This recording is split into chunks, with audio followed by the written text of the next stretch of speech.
300 од планираните 1500 садници од Бела Топола денеска се засадија долж брегот на Брегалница во близина на селото Софилари. Крајречните шуми се многу значаен екосистем кој постои и кој обезбедува многу бројни екосистемски услуги. Например, заштита на речниот брег од ерозија, заштита од поплави, прочистување на водата, се разбира сочувување на убавините и на пределот на природата, усвоена од оваа влада на Република Северна Македонија и рековме радува што со повеќе чинители денеска домаќин е граначалникот на Штип да учествуваме во оваа ревитализација на овај екосистем. Локалните власти изразија несебична поддршка за вакви и слични акции од еколошка природа. Навистина ми е чест што можам да бидам домаќин на овој голем масовен настан во кој што учествуваат и Министерството за животна средина и факултети, институции, ученици од средните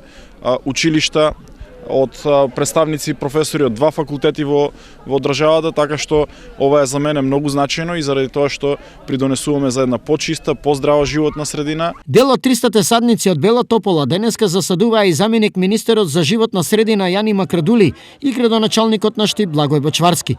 Ова супер е, ова многу битно за течението на реката Брегалница, за пошумувањето и за здрава околина. Добро е за здравата средина и за животот на човекот. Професорот Никол Човелковски од Шумарскиот факултет од Скопје за телевизија Стар објаснува зошто токму Белата Топола е адекватна за садење на брегалничкиот брег. Белата топола е автохтон вид на дрво за овие простори. Меѓутоа е главен клучен вид за таа рипариска вегетација која што всушност е многу значајна за зачувањето на водните живеалишта, за водите и за речните земјишта како што се делот против поколу Брегалница. Ова е прв чекор во ревитализација на флората на Брегалница. Следните акции за целосна обнова на шумскиот крајречен фонд се очекува да се превземат набргу доколку временските услови го дозволат тоа.